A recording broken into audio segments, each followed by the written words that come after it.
David Heiker é pastor auxiliar na Igreja Central em Belo Horizonte, formado em Teologia e Filosofia e é pós-graduado em Sexualidade Humana e tem mais de 100 mil seguidores no Instagram, onde se destaca por abordar de forma bíblica tabus relacionados à sexualidade.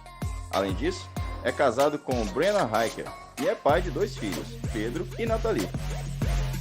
Vamos receber com muita alegria o pastor David Heiker.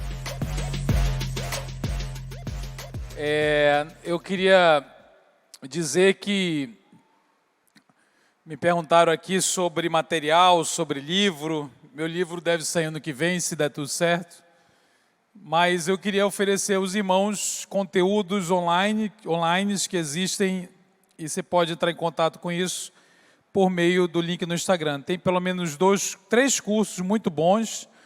O primeiro fala para adolescentes, a gente chama de um guia adolescente sobre a questão LGBT e o Evangelho, que é para adolescentes a partir de 12 anos e para pais e líderes. Aqui está um QR Code, talvez fique ruim de você ver, mas daqui a pouco eu vou mostrar um link que você pode acessar mais fácil.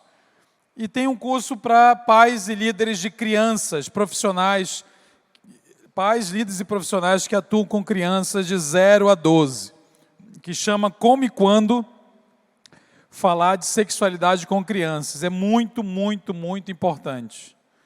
É o mais importante, porque trata de educação. Não é falar sobre sexo, é falar sobre sexualidade. São coisas completamente diferentes.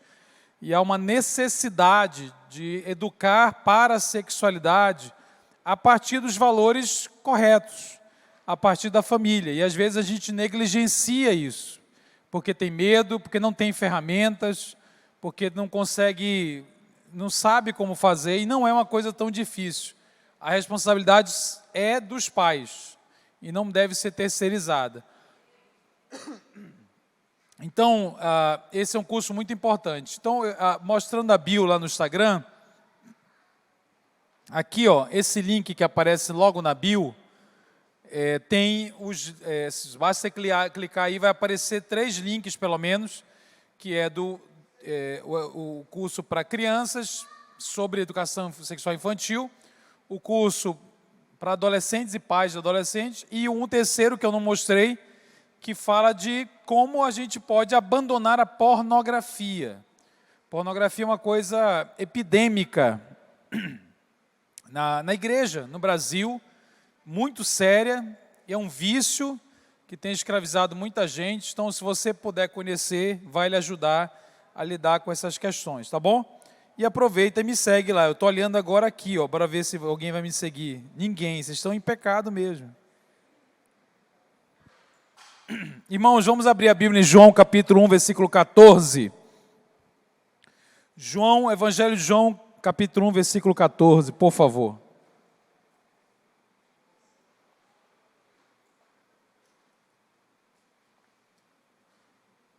Evangelho de João, capítulo 1, versículo 14. Já acharam aí? João 1,14 diz assim: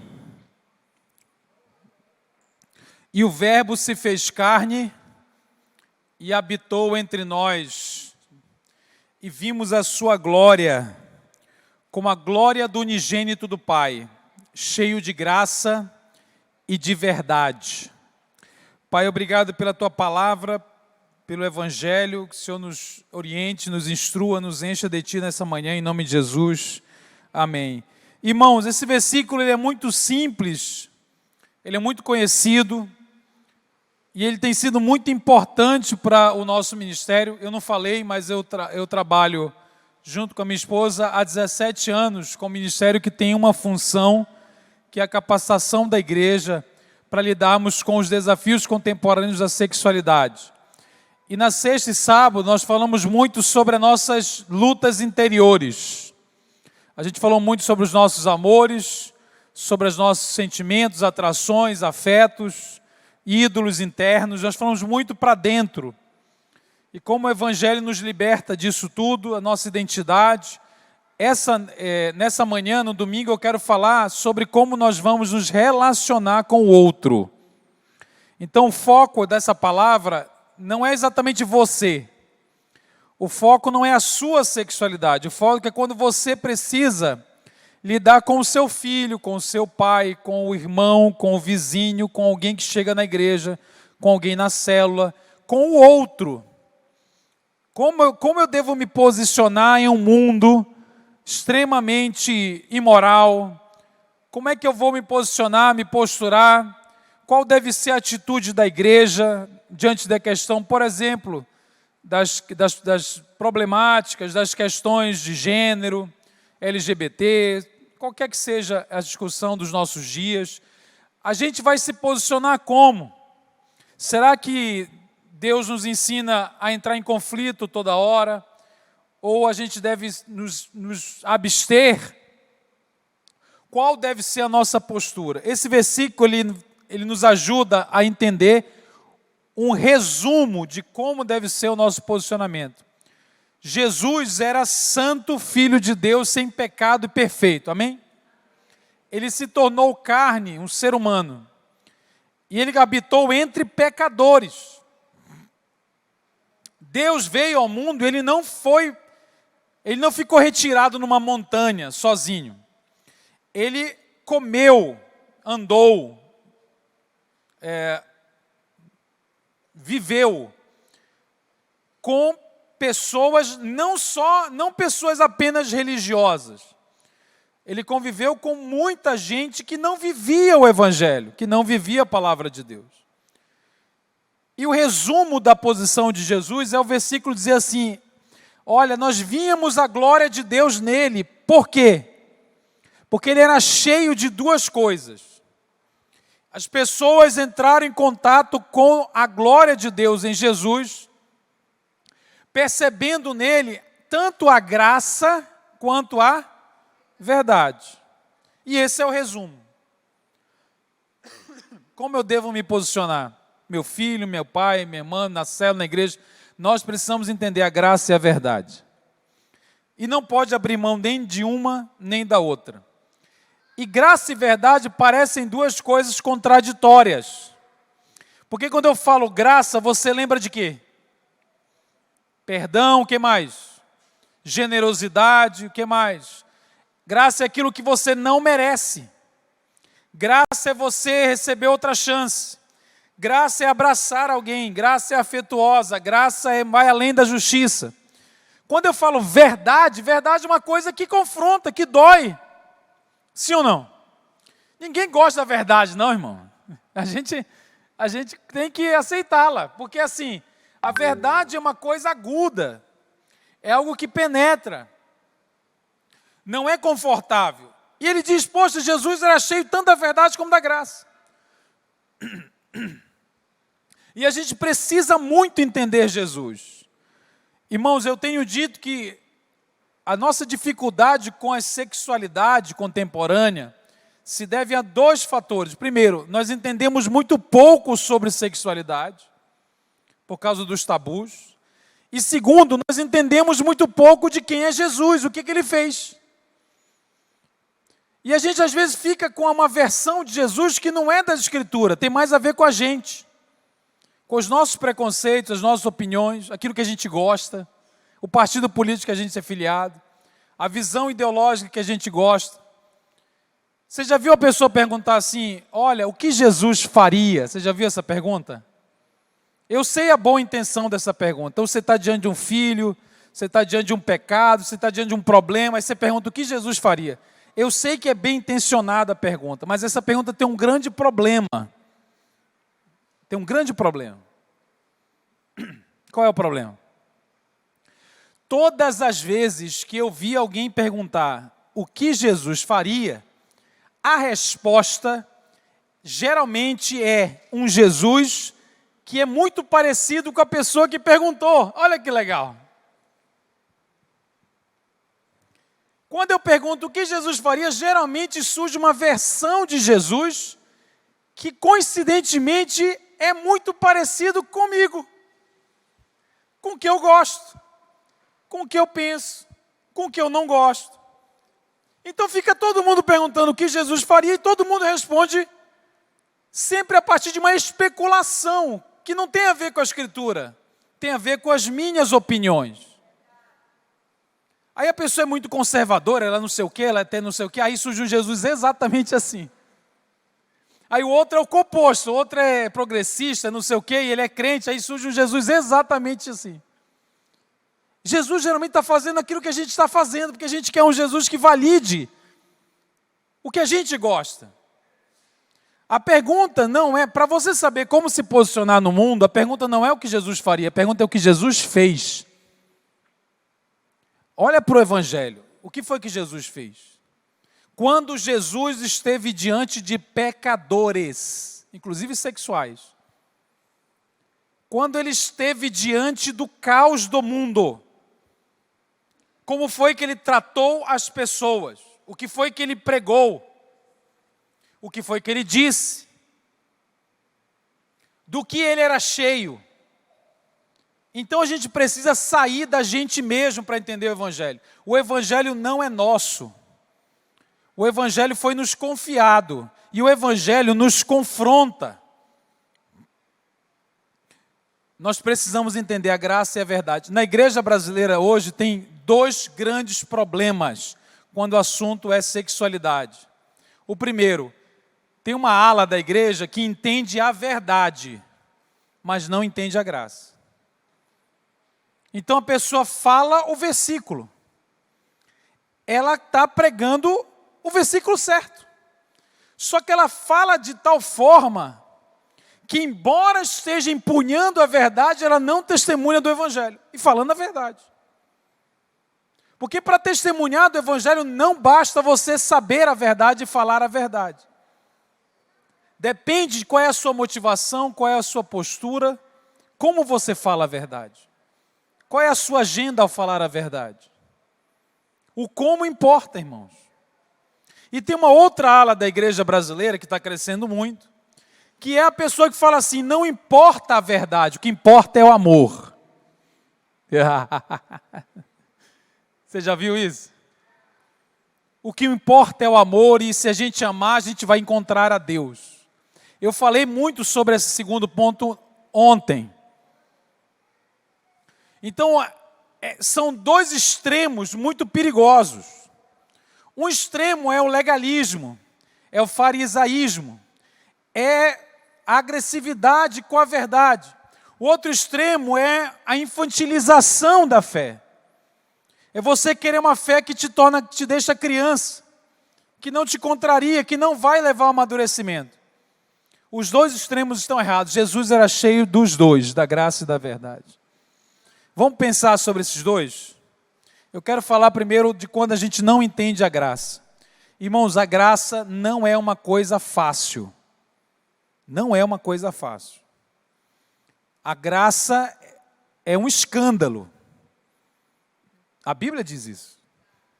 A graça é difícil de aplicar. Por quê? Primeiro problema. Por causa de, talvez nós, por causa do nosso currículo, da nossa história, a gente começa a se achar melhor que o outro. E aí a gente acha que para salvar a gente não foi tão difícil. Porque eu não pequei tanto assim. Eu sou hétero. Casei virgem. Eu sempre fiz tudo muito certo. É quase que Deus me salvou, foi pela graça, mas caramba, né? Não foi tão... Agora tem gente muito ruim, irmão. É a nossa justiça própria. A gente gosta do nosso, sabe? A gente bate no peito. Irmãos, eu trabalho na área de sexualidade e a galera do Instagram acha que eu fiz um monte de coisa errada. E o meu testemunho é chatíssimo. Eu falei sexta-feira, né? Então, eu sou neto de pastor, filho de pastor, eu nunca desviei, eu nunca troquei de sexo, eu nunca matei a pessoa que eu odiava, eu nunca engravidei a filha do baterista, nunca cheirei cotonete, cheirei orégano, fumei cotonete.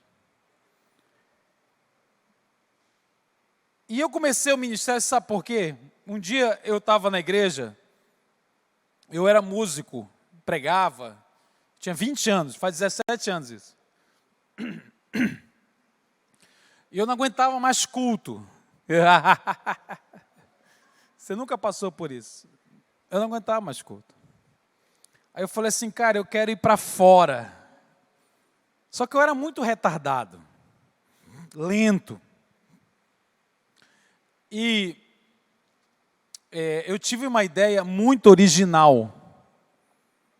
Deus me iluminou. Eu estava em Israel, eu vi uma bandeira e um anjo falando. Mentira, não estava em Israel não, isso é brincadeira. O pessoal sempre tem uma história empolgante, né, Israel. Eu não vi nada. Eu não vi porcaria nenhuma. Eu não vi bandeira, eu não vi anjo. Eu não vi nada. Eu estava na igreja e falei, vamos para a rua, vamos. E eu tive uma ideia original, sopa para mendigo. Olha que original.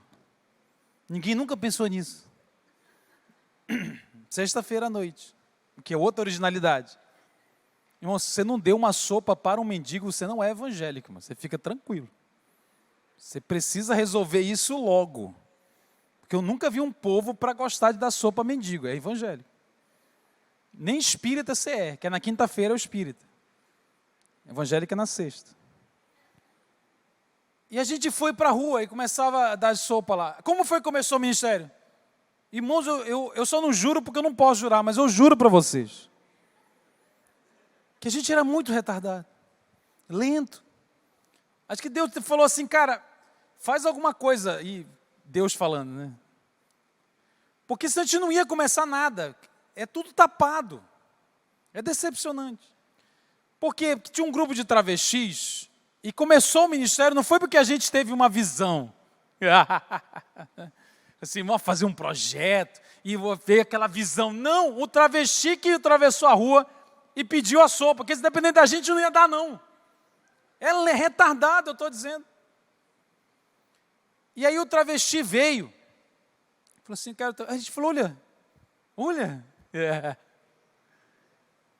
E quando eu comecei a lidar com esse público, irmão, parecia que eram dois planetas diferentes. E Deus me colocou nesse negócio, junto com a minha esposa, sabe por quê? É para mostrar uma coisa para a gente, que não existe dois evangelhos. Não tem duas graças. Não é mais fácil me salvar. Todos pecaram, irmãos. Todos estão mortos. Se você está morto e faz sexo de um jeito, e o outro está morto e faz sexo de outro jeito, não importa. O que importa é que está morto.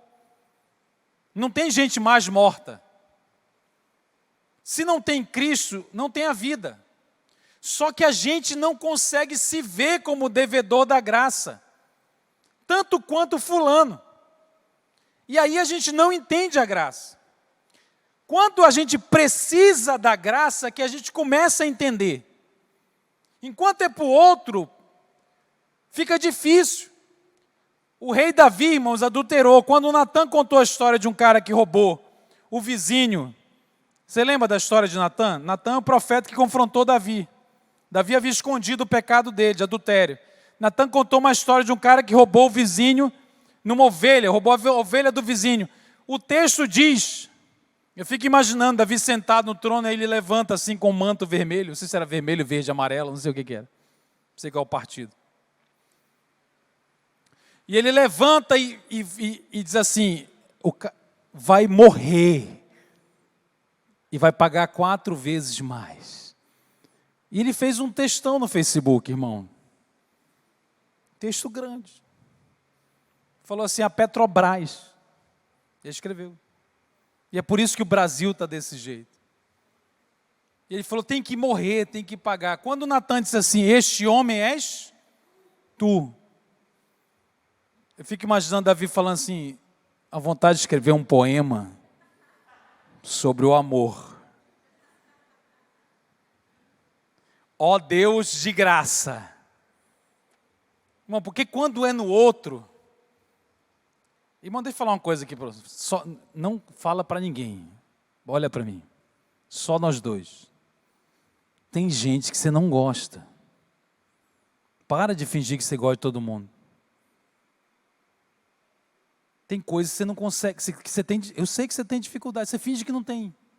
Mas é melhor que você assuma que você não tem, que você tem dificuldade. Irmãos, Deus humilha os nossos preconceitos, colocando gente na igreja que não estaria aqui se dependesse de nós. Então, eles estão aqui de propósito. Eu vou repetir. Deus, de propósito, coloca a gente na igreja, que se dependesse de você, não entraria nesse recinto.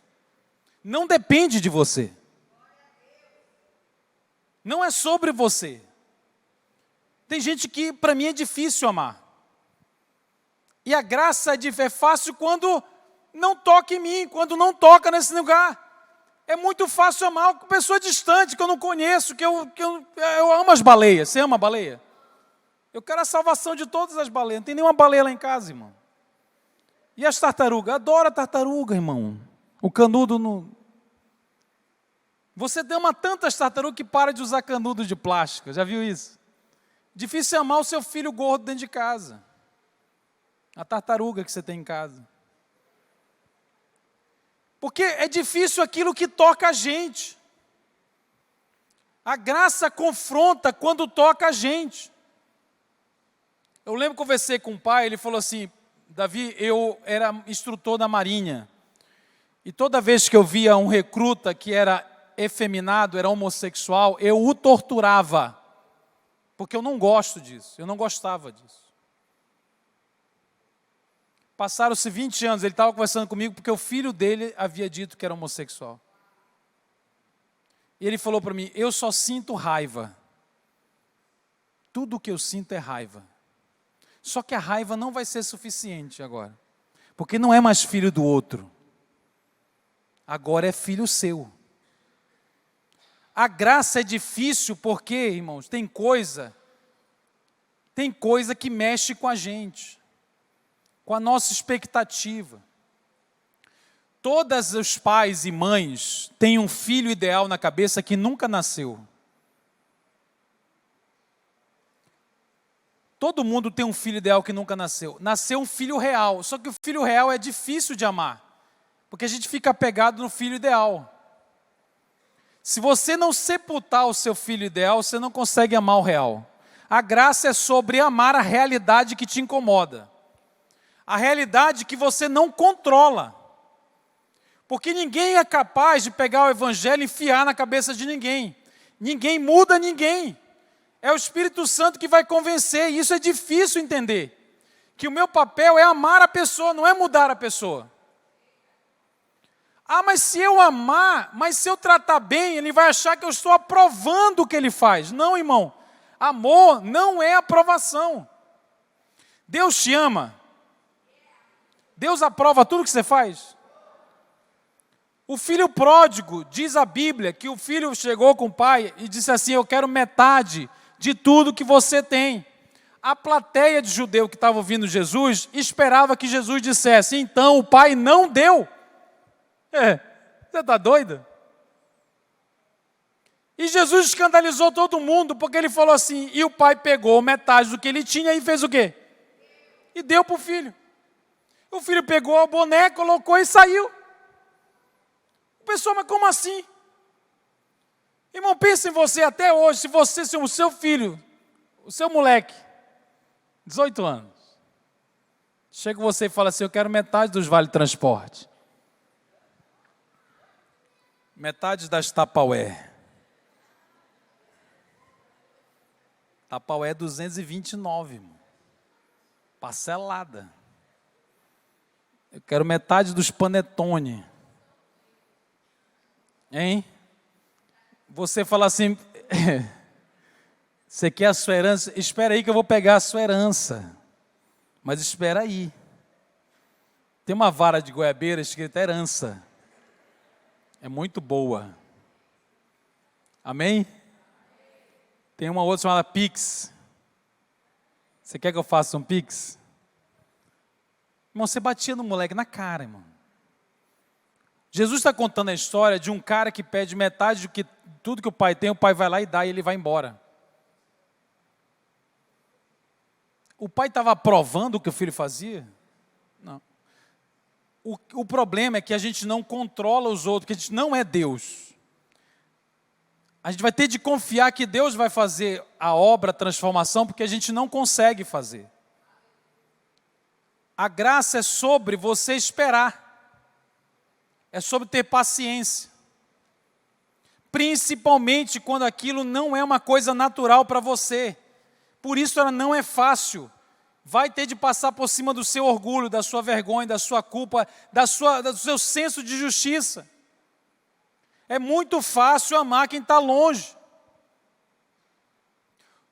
Jesus foi crucificado, tinha 2 ladrões, um do lado do outro, amém ou não? Você está ligado na história? E você lê a história de um ladrão, que Jesus falou, ainda hoje estarás comigo no paraíso, e você chora de alegria. Fala, que linda a graça de Deus. Irmão, você chora porque não roubou você. É muito fácil amar ladrão do outro. Porque assim, para o cara parar na cruz, irmão, boa, capinando um terreno, ele não estava. Na igreja ele não estava, irmão. É bandido mesmo. É muito fácil a gente amar bandido do outro. Agora, cara que roubou o seu iPhone. Que iPhone? Um Samsung. Que você parcelou de 52 vezes no cartão da sua tia, que é aposentada. No crédito consignado de 13% de juros ao mês. Você pagou 2 parcelas e meia. Ficou sem gás, mas tem Samsung. E o cara vai lá, irmão. Tem algum bairro perigoso aqui em Boa Vista?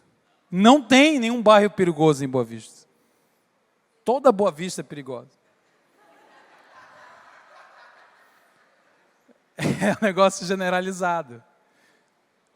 E aí você amar... Cara, deixa eu falar, eu preciso ser direto. Irmão, tem 2 passagens na Bíblia que me impressionam. Porque Jesus tinha um ministério de levar o reino de Deus. E os discípulos tinham o ministério de atrapalhar Jesus. Então, tem 2 passagens que é muito interessante, porque a primeira é um versículo muito fofo, que antigamente a gente usava na EBF. Você já ouviu falar de EBF? Vocês são velhos pra caramba, né? Escola Bíblica de Férias. Quem é novinho assim não sabe o que é EBF. Vocês são velhos também? Nossa, acabado, hein? Na EBF o pessoal pega e escreve o versículo assim, né? Deixai vir a mim os pequeninos. Amém, irmãos? Dá vontade até de balançar assim, né? Parece a música do Coldplay, né? Deixai vir a mim os pequeninos, porque deles é o reino. Não os impeçais, porque deles é o reino do céu. A gente acha fofo. Irmão, esse é um dos maiores tapas na cara do Novo Testamento. Dificilmente tem um texto tão duro quanto esse. Sabe por quê? Porque Jesus está dizendo, vocês estão impedindo pessoas de entrarem no reino. Não eram os demônios que estavam impedindo. Não eram os romanos que estavam impedindo. Não eram os judeus, não eram os fariseus, não eram os ateus, eram os discípulos. Porque eles se achavam melhores. Porque eles estavam protegendo Jesus. Ele olhava adulto, criança. Não, adulto sim, criança não é para o reino, não é para criança. E o moleque chegava, Pedro olhava e falava assim, tu não tem mãe não, moleque? Sabe quando você fala assim, expulsa um demônio mirim. E o moleque, Jesus, sabe aquele negócio preto aqui assim, irmão? Falei assim, você está pensando que isso aqui é o quê? Isso aqui é Deus, irmão. Pedro se achava o assessor. Pedro se achava, sabe, o secretário. Não, deixa eu ver se... Irmão, o que a gente está impedindo, irmão? Que a gente não gosta? Ah, que eu não gosto, eu acho feio. Ah, mas desse jeito, na igreja?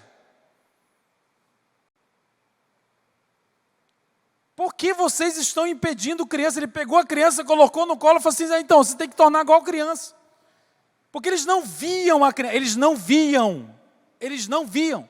O judeu na época não é uma coisa óbvia que criança era para o reino. Porque era uma cultura completamente de adulto. O segundo movimento é quando eles estão atravessando Samaria.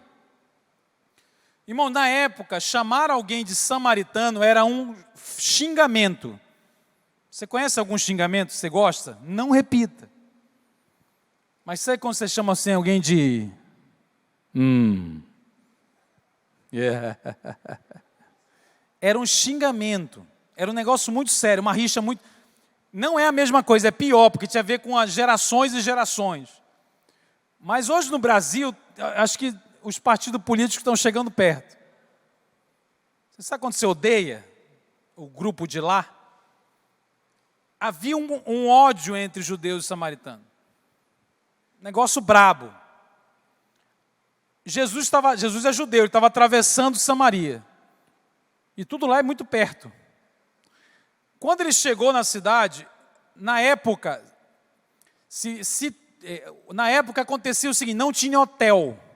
Então, era de praxe que as caravanas fossem recebidas nas casas das pessoas. Por isso que a hospitalidade era um mandamento na igreja primitiva, porque não tinha hotel. Então, a pessoa chegava na cidade, alguém recebia na sua casa, dava comida, dava um lugar para dormir e limpava os pés. O que aconteceu? Os samaritanos, tudo safado, fecharam as portas todas, irmãos. Deixaram Jesus na praça. Você já viu aquele hino, seu guarda, eu não sou vagabundo? Quem não está ligado no hino não entendeu nada. Irmão. Você está orando muito. Dormir na praça. Então Jesus está na praça. João, irmão, ficou tão revoltado com a ofensa que ele chamou Jesus e falou assim, Jesus, eu estava orando, eu tive uma ideia. Uma ideia. É mesmo? Que legal. Qual é a sua ideia, ó João? Interpretação da Record.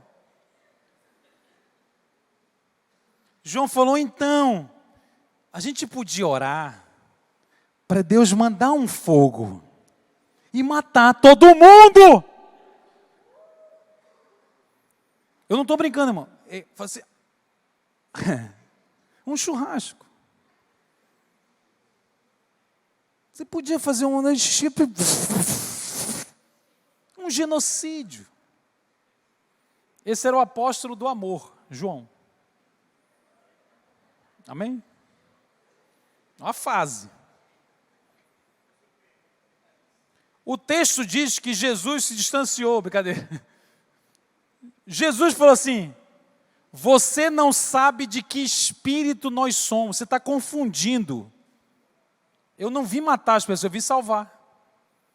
Irmãos, a graça é difícil porque a graça salva quem a gente no fundo quer matar, irmão.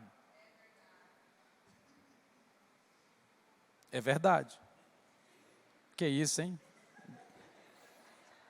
Diga para a pessoa do seu lado, eu já queria te matar. Cadê? Não diga isso não. Eu já quis te matar. Mas Deus fez a obra. Mas não brinca não, né? Mas não exagera.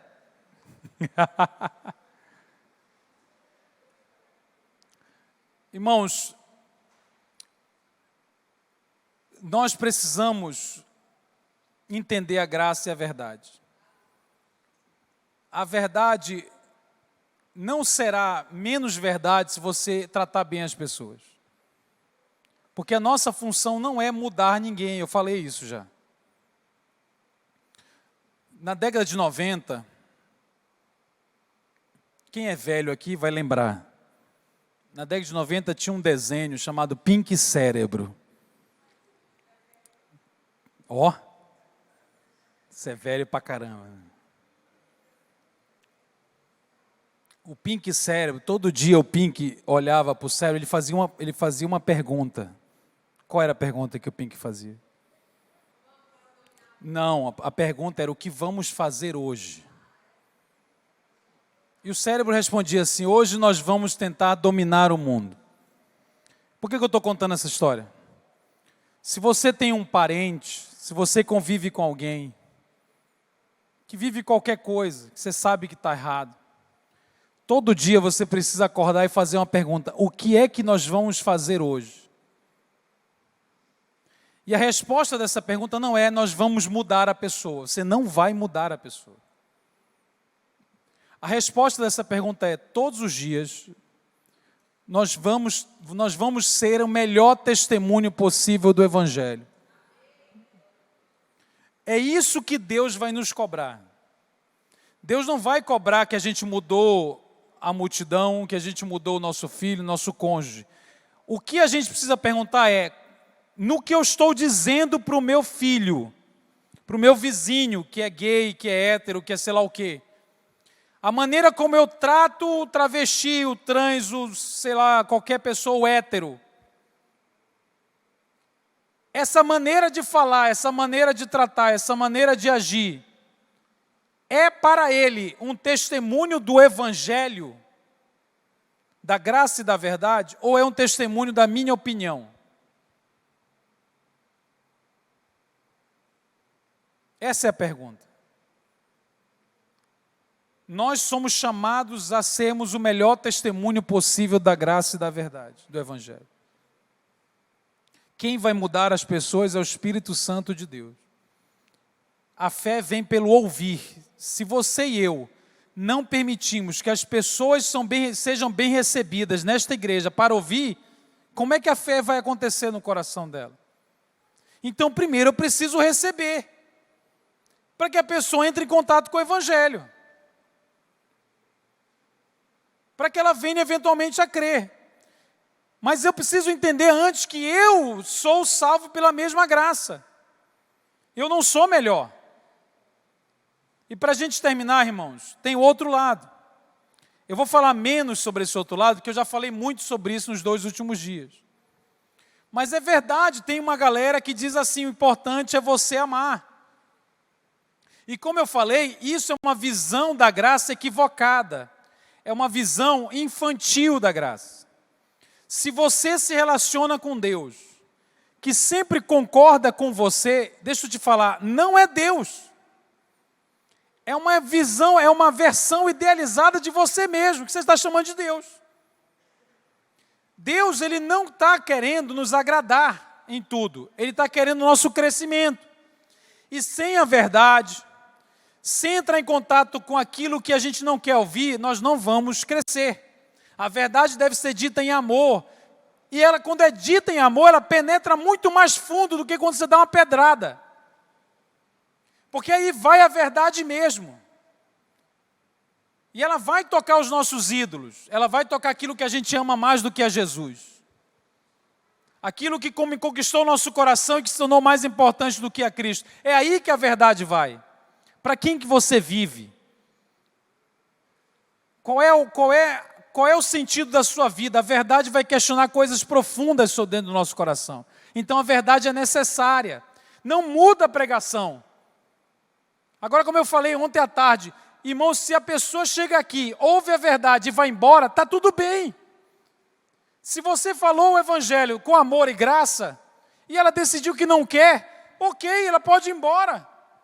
A igreja cumpriu o seu papel. Paulo pregava em Atos, metade queria apedrejar Paulo, porque não gostou do que ouviu. Metade virava discípulo. Então as pessoas vão reagir à verdade. Preguemos a verdade, não muda nada. Agora, se a pessoa vir aqui, ela concorda com a pregação, ela quer o Evangelho, ela fala: isso que eu quero para a minha vida. Só que ela é tratada mal, porque ela tem um trejeito, irmão. Ela é excluída. Eu já vi isso acontecer. A família quer, acredita, é isso que eu quero, só que a igreja trata mal, prega a verdade e trata mal a pessoa. Aí a gente está faltando com a nossa função não é essa.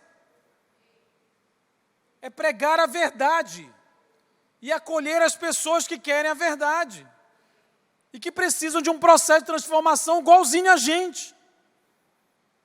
E a gente olha para a família de alguém que tem um problema, a gente se acha superior. Na minha família, se tivesse um pai bom, não tinha isso na sua família. De onde você tirou essa ideia? Não, se a mãe prestasse, o filho não estava desse jeito. Bom, você já está culpando o pai e a mãe pelo problema do filho. Já não basta a culpa que a mãe sente todo dia. A vergonha.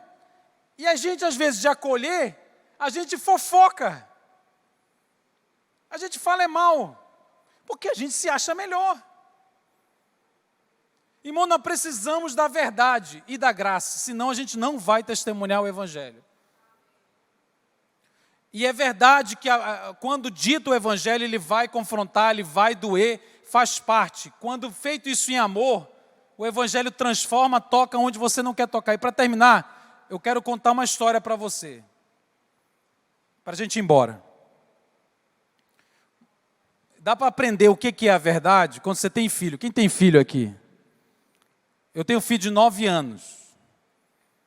O menino tem... Quando ele tinha uns 4 anos, a gente ia para onde? Para o shopping.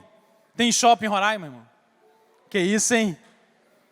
Mas não tem McDonald's. Amém, irmão? Você tem que mandar uma carta para o Abe Uber. Traga McDonald's para Boa Vista. Assinado Pastor Lima. O Abe vai trazer. Eu ia no McDonald's com o moleque. No McDonald's tem uma coisa chamada McLanche Feliz. Vocês estão ligados? É uma caixa. Não é hambúrguer, é felicidade. E um boneco do Shrek azul, que eu odeio. Eu odeio o boneco azul. É R$19,90, mano. E as crianças querem. E o meu moleque chegou lá e falou assim: pai, eu quero 2 felicidades. Ele queria ser muito feliz. Eu comprei 2 caixas do McLanche, ele começou a comer. E o McNugget, que na verdade é pé de frango, empanado. E o McNugget, e o hambúrguer, ou Coca-Cola e a batata. No final, ele disse assim: pai, eu quero uma casquinha mista. Você está ligado na mista?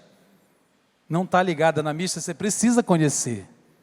Casquinha mista. É R$5. É barato. Mas mata.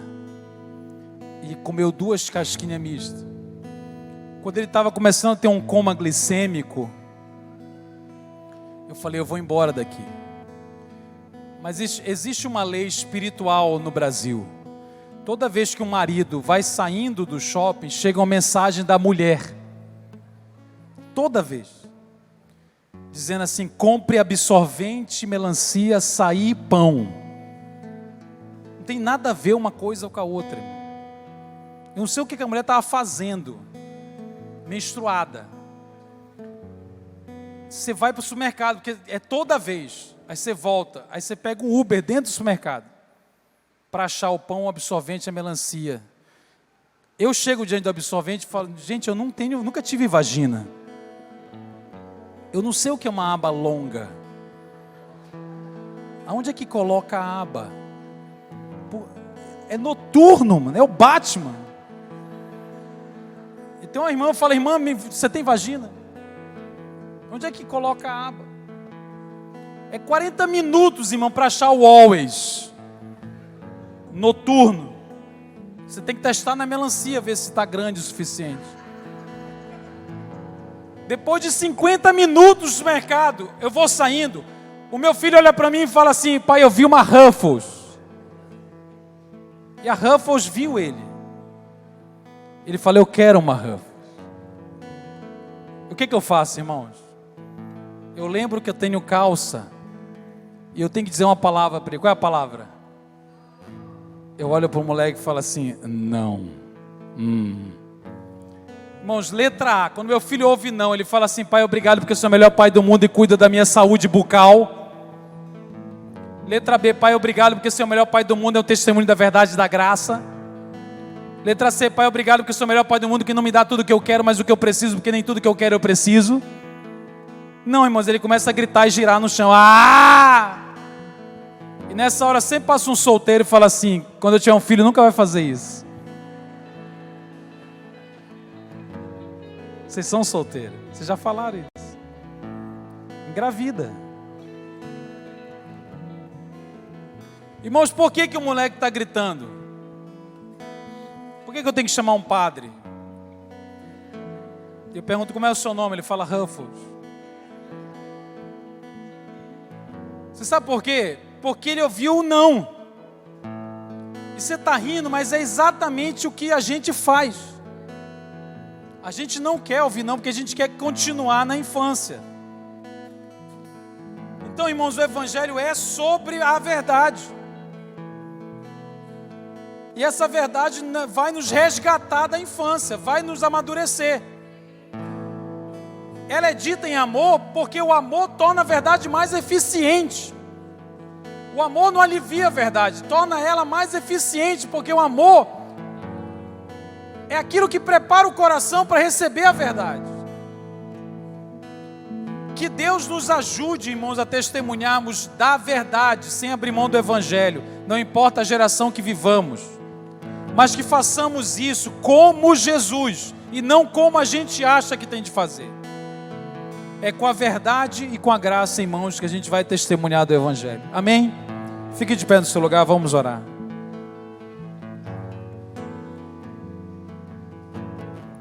Deus, eu quero te apresentar o nosso coração nessa manhã, as nossas dificuldades, as nossas lutas. Deus, é tão difícil confiar no Senhor. Eu quero te pedir por aqueles que têm dificuldade de amar, que se distanciaram, aqueles que estão fragmentados, que estão com dificuldade de perdoar. É difícil, Senhor, nos ajuda, nos ensina o Evangelho. Tira a nossa agressividade que não corresponde ao Evangelho. Nos ajuda a amar. Nos ajuda a entender a verdade e a graça. Faz essa igreja um lugar de encontro com Deus, não de impedir ninguém a encontrar com Deus. Para a glória do Senhor, em nome de Jesus, amém e amém. Deus abençoe, irmãos.